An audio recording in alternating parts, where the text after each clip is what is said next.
I had done it. After years of paying a king's ransom for a city apartment where my living room doubled as my office and my kitchen tripled as a closet, I had achieved the American dream. A 3-story colonial in Maple Creek Estates, complete with a 2-car garage, a sprawling backyard, and a 30-year mortgage that would be the financial equivalent of an anchor chained to my leg until I was old enough to complain about the youth of today. This was it. Peak adulthood. I'd traded sirens and screeching tires for the gentle hum of lawnmowers and the distant, melodic call of an ice cream truck. It was perfect. I was savoring this perfection one Tuesday morning, enjoying a cup of coffee on my new back porch. The air smelled of freshly cut grass and overwhelming conformity. The sun was shining. The birds were chirping. A gentle breeze rustled the leaves of the mighty oak tree I now owned. I felt a sense of peace, so profound it was almost suspicious. Then, the harbinger of that suspicion appeared, gliding across her perfectly manicured lawn like a predator in pastel-colored activewear. Her name was Carol. She approached my porch with a smile that didn't quite reach her eyes. It was a smile engineered for maximum politeness and minimum warmth, a weapon of passive aggression she wielded with surgical precision. "Good morning," she chirped, her voice a little too loud in the morning stillness. "Welcome to the neighborhood.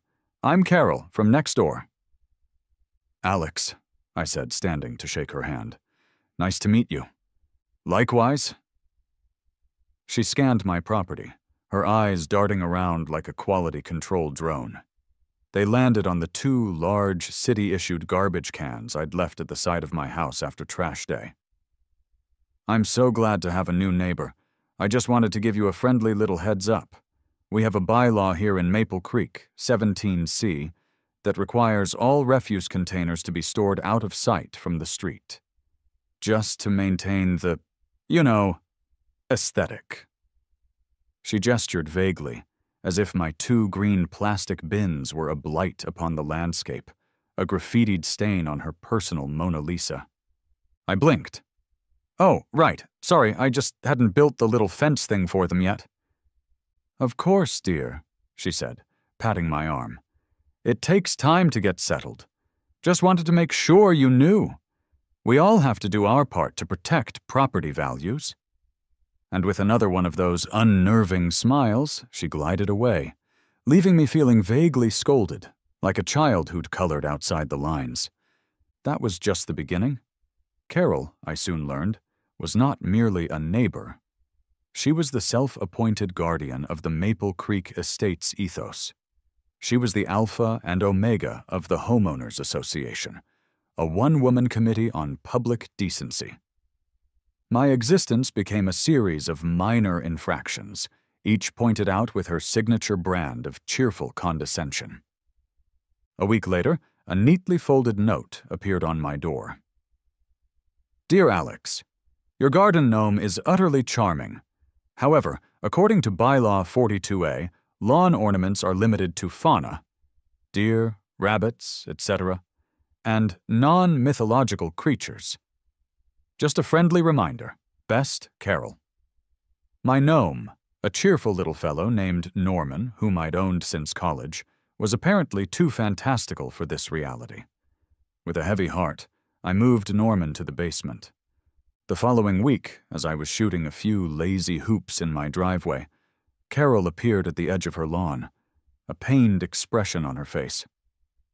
"Alex, sweetie, the thump, thump, thump of the ball is a little distracting while I'm trying to meditate.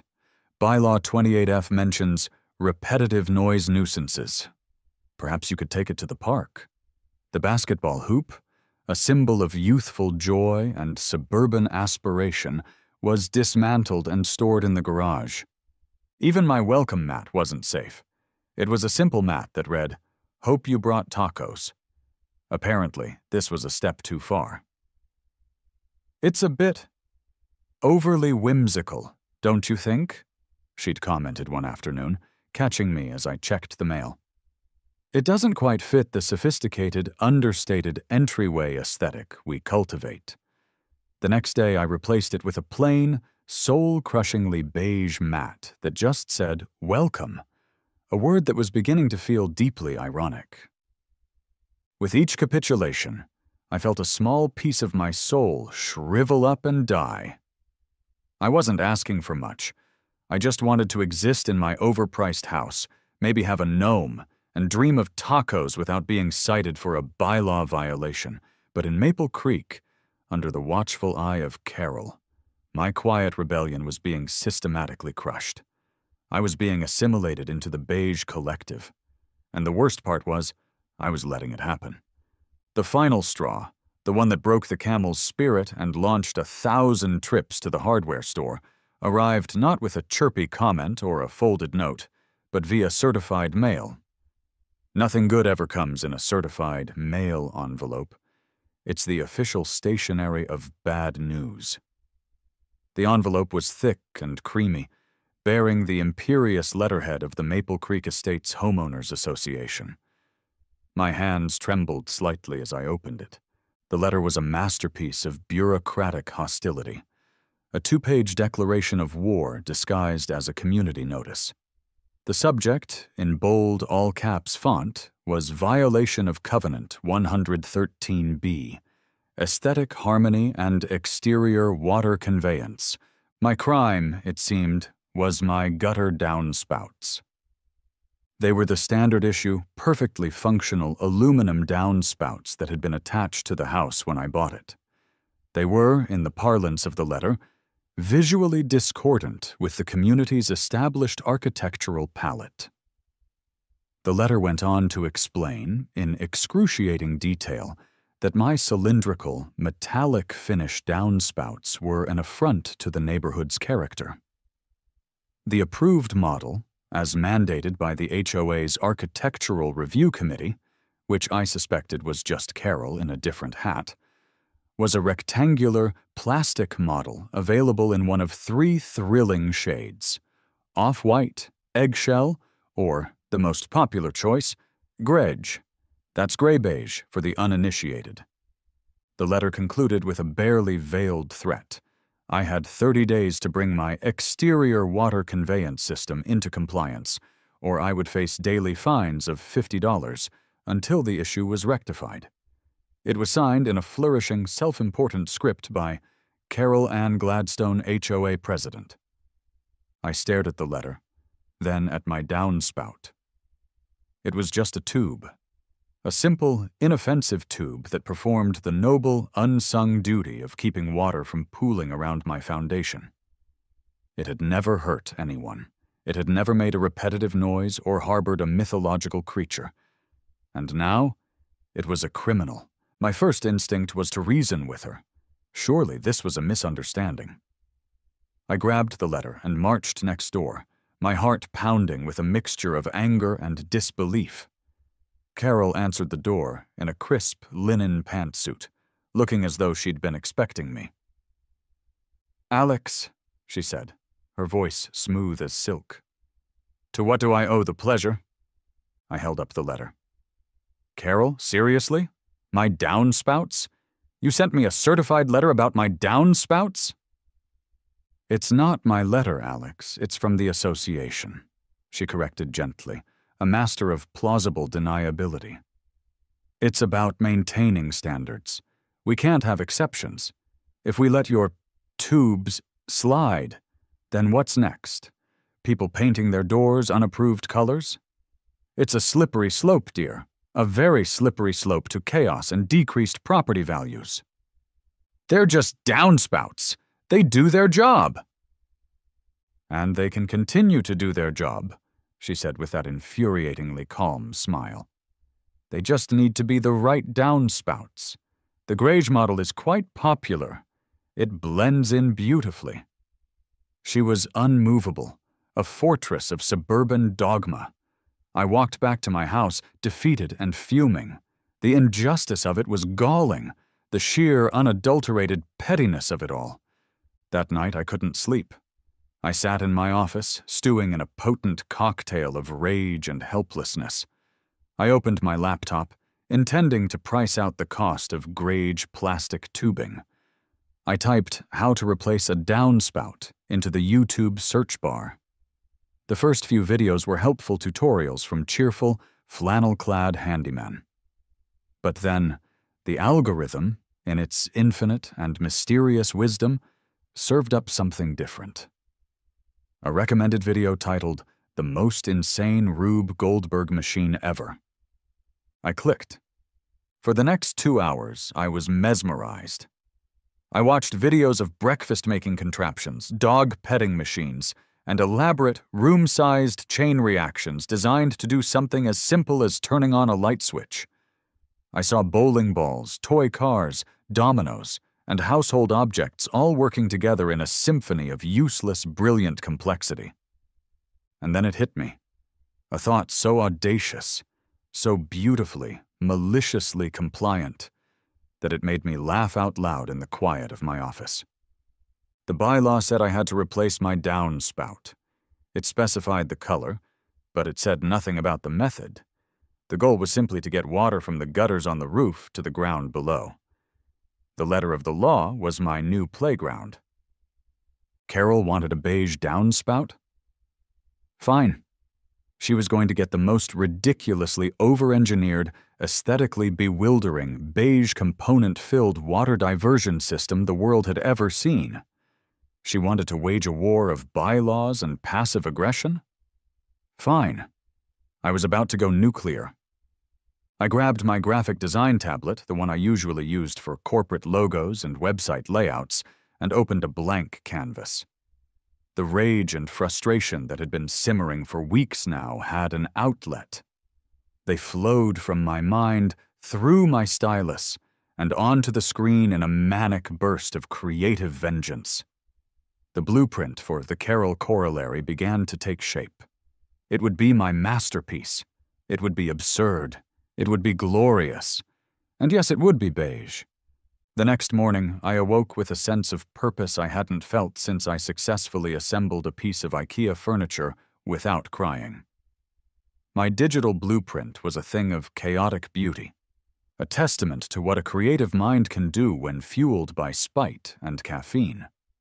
But looking at the complex series of levers, ramps, and counterweights, I quickly realized a crucial fact. I am a man who designs logos for a living. My practical handyman skills topped out at changing a light bulb and plunging a toilet. I needed professionals, or at least people who owned more tools than a single Allen key. I scrolled through local listings and found a company with a name that radiated a kind of desperate, can-do energy. Manny's Marvelous Makeovers. I gave them a call. A gruff voice answered on the second ring. Manny. Hi, Manny. My name is Alex. I have an unconventional project I was hoping to get a quote on. It's a custom water diversion system. I tried to sound as normal as possible, as if I wasn't plotting to turn the side of my house into a life-sized version of the board game Mousetrap. There was a pause. Water diversion? Like a French drain? Not exactly, I said. It's more kinetic. The silence on the other end of the line was heavy with suspicion. I'll be there in an hour, Manny grumbled and hung up. An hour later, a slightly battered pickup truck pulled into my driveway. Out stepped 2 men. The first, Manny, was built like a refrigerator with a mustache. He had a world-weary look in his eyes that suggested he'd seen every possible home renovation nightmare. The second was a younger, wiry guy with a shock of black hair and an infectious, slightly goofy grin. He bounced on the balls of his feet as he looked at my house. I'm Manny. This is my cousin Sal, Manny said, his voice a low rumble. So what's this kinetic job? I invited them in and pulled up the design on my large monitor. I zoomed in on the first stage. Okay, so the water from the gutter will collect in this large beige painted basin, I explained, trying to sound confident. Once it reaches a certain weight, it will tip on this axle, pouring the water down a series of interconnected beige PVC half-pipes that zigzagged down the wall. Manny stared at the screen, his mustache twitching. He looked at me. He looked back at the screen. He looked at Sal, who was leaning in, his eyes wide with fascination. "So," Manny said slowly, as if talking to a child or a lunatic, "instead of a single pipe going straight down, you want me to build a water slide for the rain." "Precisely," I said with a firm nod. "A water diversion slide." "And why?" Manny asked, the question hanging in the air like a bad smell. Before I could answer, Sal chimed in, his voice full of genuine excitement. "Whoa, that's awesome! It's like art, man, functional art. It's like challenging the conventional relationship between homeowner and precipitation." Manny shot his cousin a look that could curdle milk, but I saw a flicker of opportunity. Sal was my in. "Sal gets it," I said, pointing at him. "It's a statement piece. And most importantly, it complies with a very strict HOA bylaw that says the components have to be beige." Manny rubbed his temples, a gesture I would come to see often. He spent another 10 minutes looking at the plans, sighing heavily at the introduction of each new, ridiculous component. Finally, he looked at me, a calculating glint in his eye. "It's gonna cost you," he said. "There's a weirdo premium for jobs like this, for materials, labor, and my emotional distress." "I'll pay it," I said without hesitation. And so the construction began. Manny, ever the professional, sourced the materials with a grumbling efficiency. Sal, my new best friend and artistic collaborator, approached the project with the reverence of Michelangelo painting the Sistine Chapel. The first phase, the basin and the zigzagging half-pipes, was assembled over 2 days. It was glorious. A cascade of beige plastic bolted securely to the side of my house, looking like a water slide for squirrels. It didn't take long for it to attract attention. On the afternoon of the second day, Carol appeared. She glided across her lawn, her arms crossed, her face a perfect mask of triumphant confusion. "Alex?" she called out, her voice dripping with fake concern. "What is that?" I sauntered over, wiping sawdust on my jeans like I was a real man of the earth. "Oh, hey, Carol. Just getting those downspouts replaced like you asked. Got some professionals in to make sure it's done right." Her eyes narrowed as she scanned the bizarre structure. "I see you're complying," she said, the words tasting like ash in her mouth. "The color is correct, which is a good start, but the shape is all wrong, and it seems awfully complicated." "It's a custom job," I said, barely suppressing a grin. "A high-efficiency, gravity-fed system, state-of-the-art. You wouldn't understand?" She stared at it for a long moment, the gears turning in her head. She knew something was amiss, that this was some perversion of her sacred bylaws, but she couldn't yet put her finger on the violation. She hadn't seen anything yet. She gave me a tight, suspicious smile, pulled out her phone, and snapped a few pictures. The neighborhood watch had officially begun. "Well," she said, turning to leave, "I'll be very interested to see how it turns out." "Oh, you and me both, Carol," I muttered to myself as she walked away. "You and me both." The following 2 weeks were a blur of construction, creativity, and escalating absurdity. With Sal as my enthusiastic co-conspirator and Manny as our perpetually sighing foreman, the Carol corollary grew from a simple water slide into a magnificent, sprawling monster of malicious compliance. It became my obsession. Every evening, I'd refine the blueprints, adding new, more ludicrous stages. Every morning, I'd present them to Sal, whose eyes would light up, and to Manny, whose soul would die a little more. First came the musical movement. The zigzagging half-pipes, we decided, needed a more elegant termination. So they were angled to feed into a large funnel. The funnel's spout was positioned directly over a brightly colored children's xylophone, which we mounted horizontally.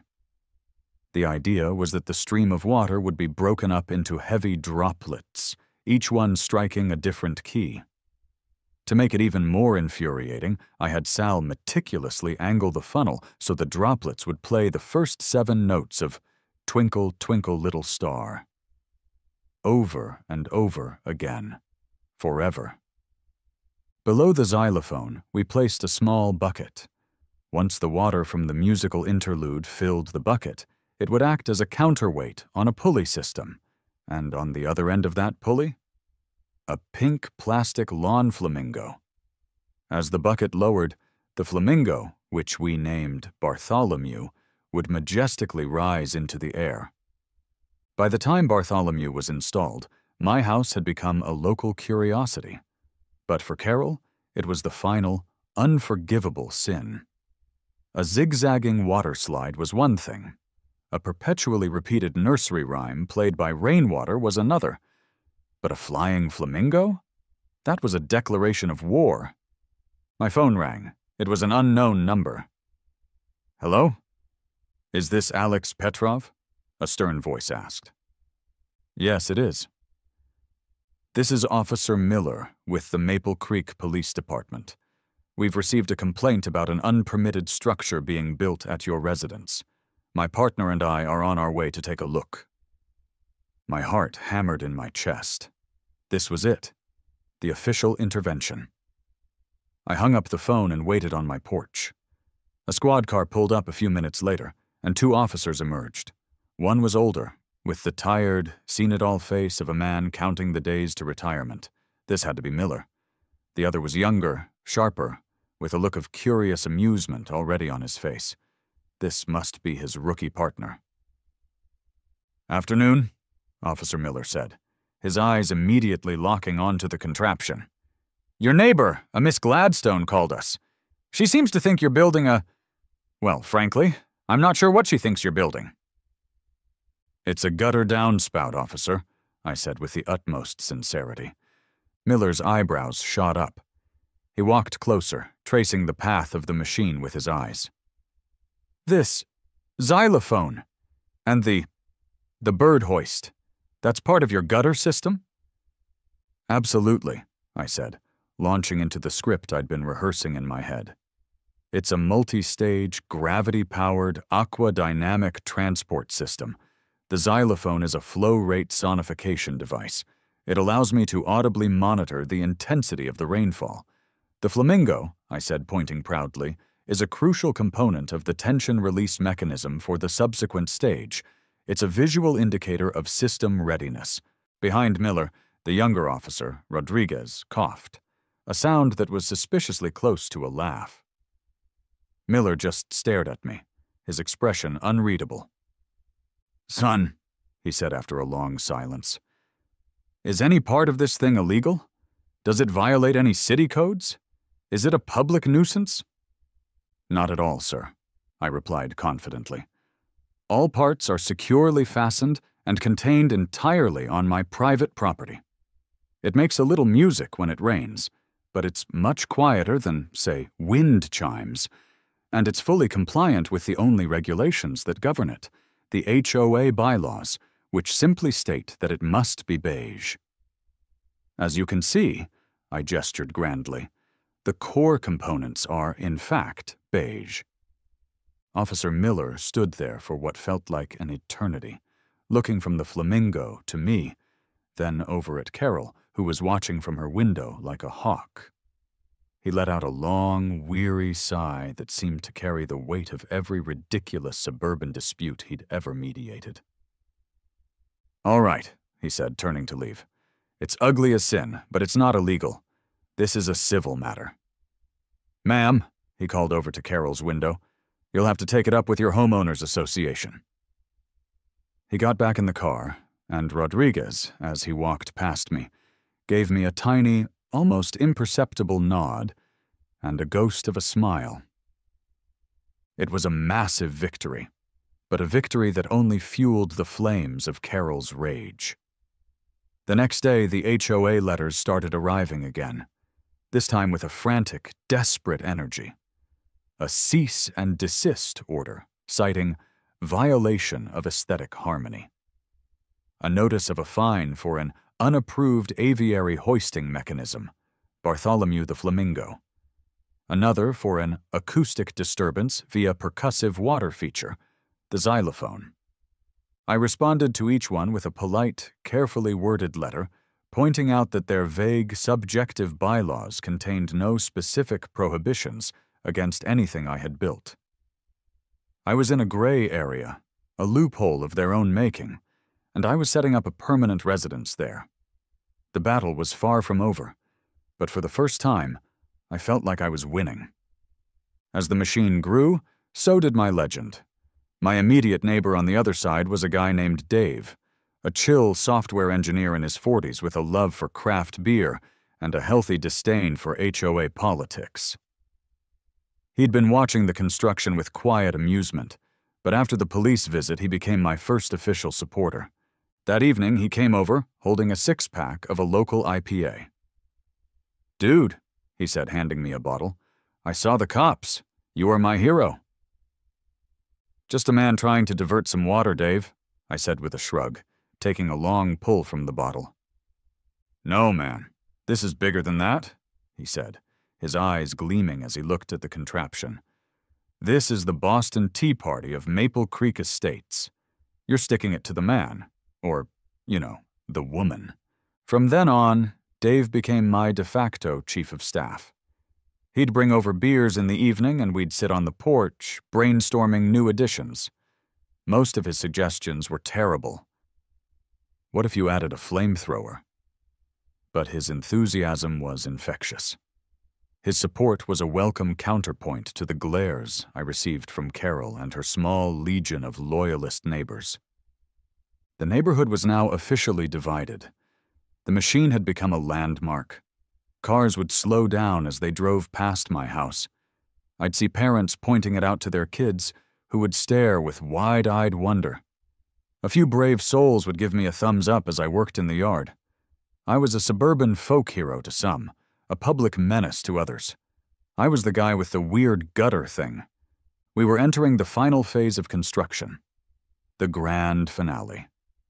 The rising of Bartholomew the Flamingo was designed to trip a small lever, which would release a 14-pound bowling ball I'd bought at a thrift store.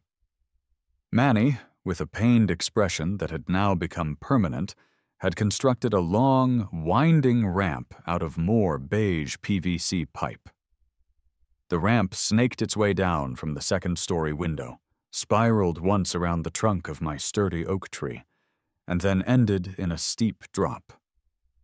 The bowling ball, upon completing its journey, was designed to land squarely on one end of a giant, cartoonish seesaw we'd built out of a painted plank of wood and a cinder block.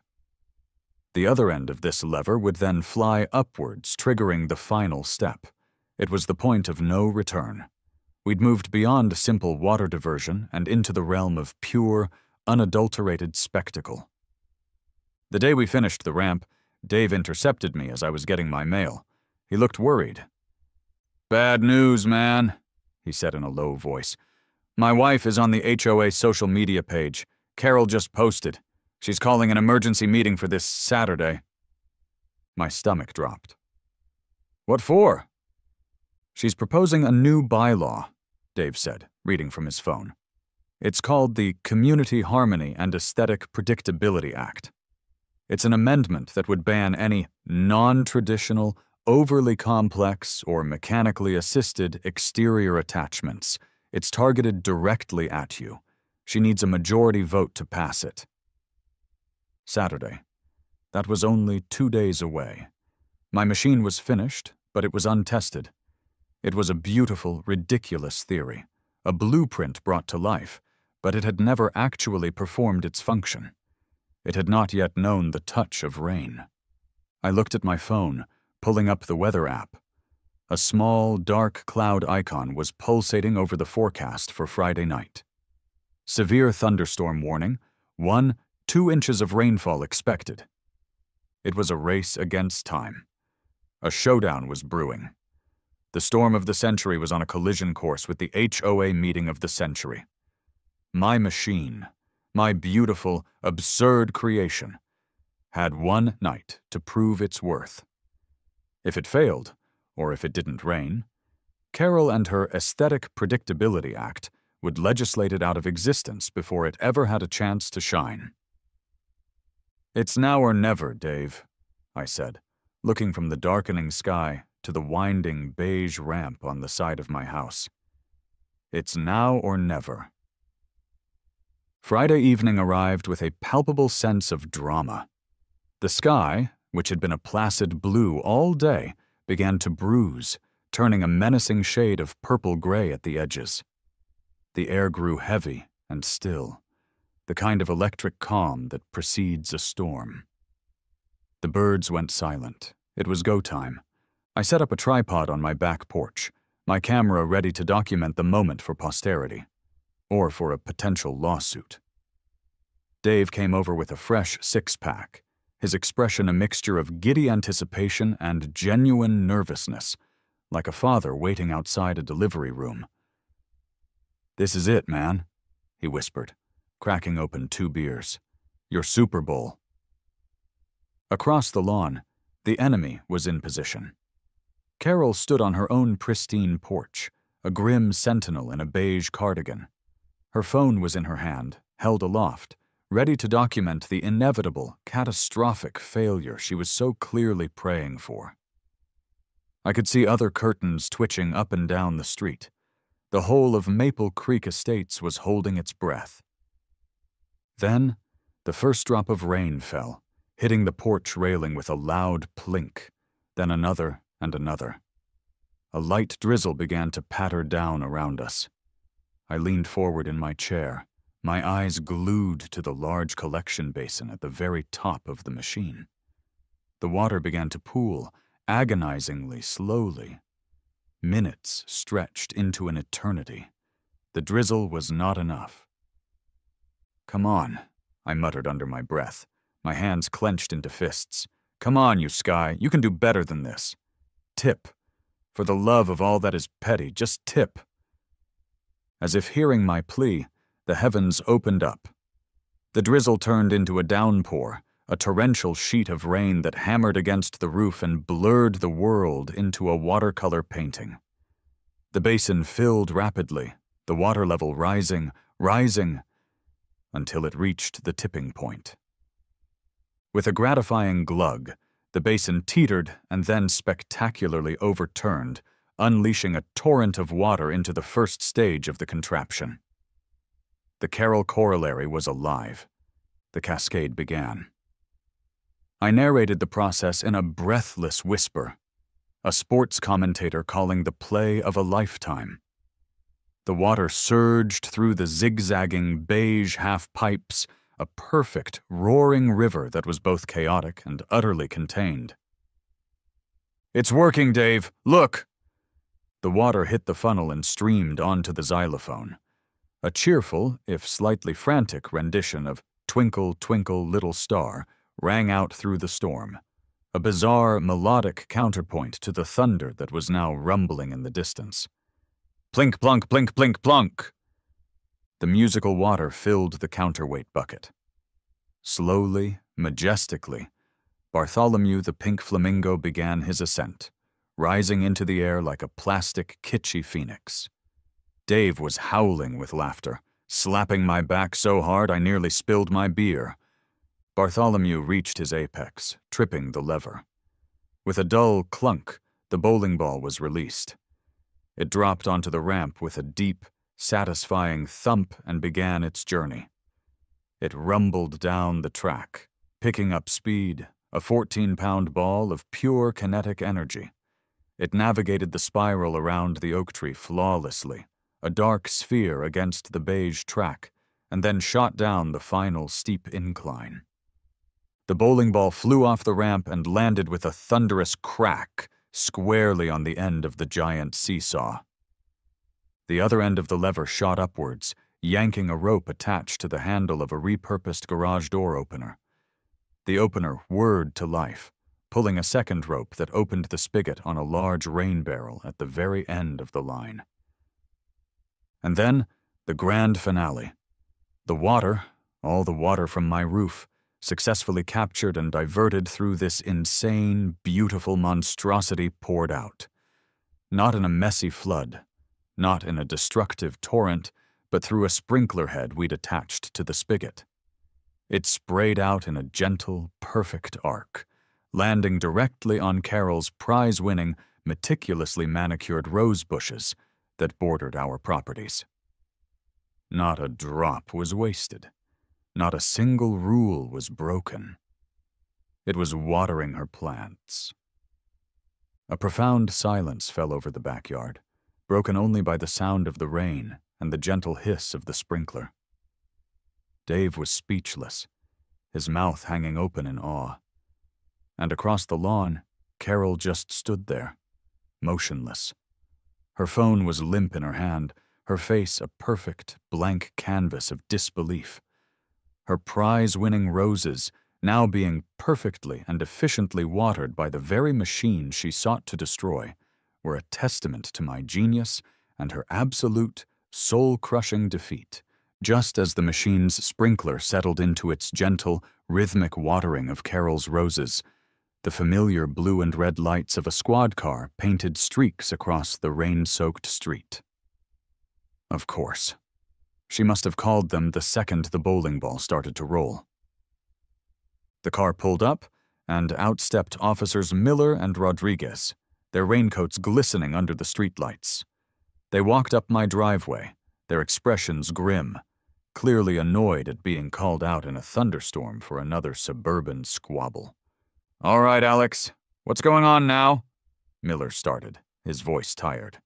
"Your neighbor is on the phone claiming your thing is going to explode." Then he saw it. He followed my gaze to the end of the machine, where the sprinkler was gently misting Carol's flower bed. He saw the perfectly functioning, entirely self-contained system. He looked at the contraption, then at the roses, then at my smug, rain-soaked face, and finally at Carol, who was now sputtering incoherently from her porch. Officer Miller didn't say a word. He just closed his eyes for a moment. A man pushed to the very limits of his patience. He let out a long, slow breath, turned around without another word, and got back in his car. As Rodriguez followed, he caught my eye. He gave me a slow, deliberate nod, a clear sign of profound respect, before climbing into the passenger seat. They drove off into the rainy night, leaving Carol alone with her defeat and her impeccably watered plants. The emergency HOA meeting the next day was, as Dave later recounted to me in joyous detail, a complete and utter disaster for Carol. The story of the Carol Corollary's flawless, triumphant performance in the storm had already spread through the neighborhood grapevine. When Carol, looking haggard and defeated, stood up to propose her Community Harmony and Aesthetic Predictability Act, she was met not with the supportive nods she expected, but with awkward silence and a few poorly suppressed snickers. "The bylaw," she argued, her voice trembling slightly, "is to prevent precisely the kind of unpredictable and distracting eyesore that now adorns Mr. Petrov's house."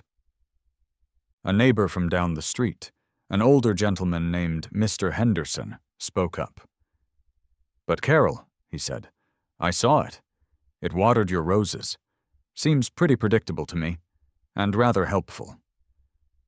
The motion to vote on her new bylaw didn't even get a second. Her reign of beige terror was over. She had been publicly, humiliatingly defeated by a bowling ball, a flamingo, and the letter of her own law.